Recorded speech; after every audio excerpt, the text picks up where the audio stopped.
Roadfly.com, the internet's best resource for buyers, sellers, and owners like you. Thanks for joining us today on RoadflyTV. I'm Jessie Lang.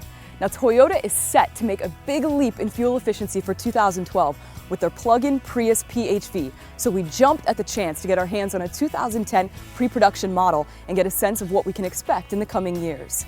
It's got a nice shape and an attractive exterior, so long as you forgive our pre-production decal. And both the front and the rear bumpers have been shaped to lower wind resistance and therefore increase your fuel efficiency.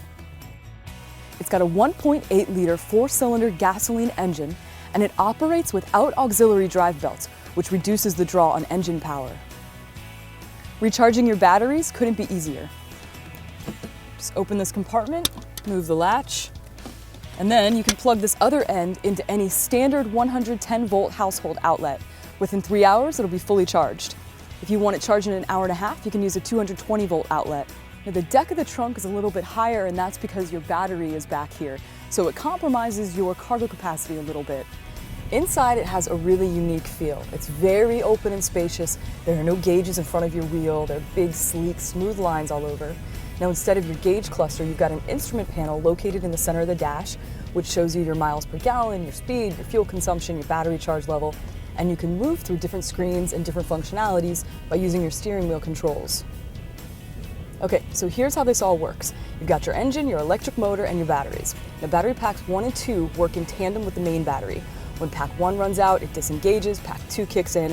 When that one runs out, then it disconnects and the car operates like a traditional hybrid. Now, packs 1 and 2 won't re-engage until you plug the vehicle back in and recharge it. Now, with a fully charged battery, you can drive 13 miles in EV mode on electric-only power, and you can accelerate up to 60 miles per hour. Now, once EV mode charge is depleted, then you're going to go back to full hybrid mode. Now, 13 miles might sound laughable, but Toyota engineers made this car for a specific kind of driver. People who have short commutes or people who take care of all of their errands within a few miles of their homes. For these people, the smaller the battery, the better in terms of the carbon footprint as well as the cost. So while a bigger battery would give you a greater EV range, it would also add a lot of weight, it would increase your cost, and it would increase your battery charging time.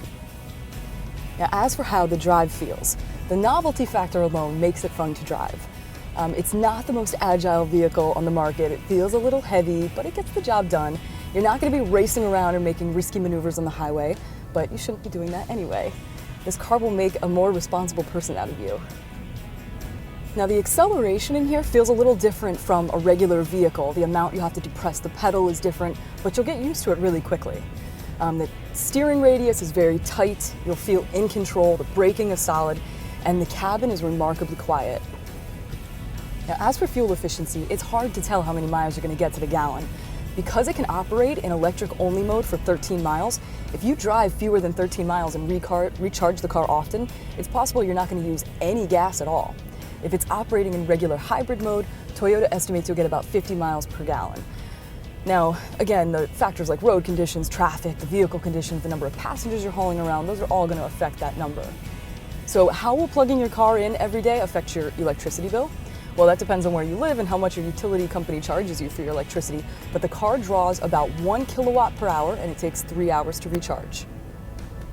Now, the Prius PHV is going to come out in 2012 and we don't know how much it's going to cost yet.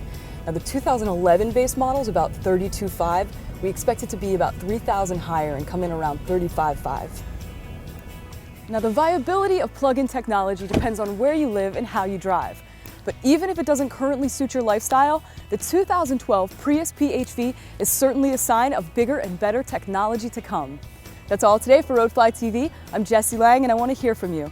Send us your comments, rate our videos, and join our community by subscribing to our channel. Roadfly.com, the internet's best resource for buyers, sellers, and owners like you.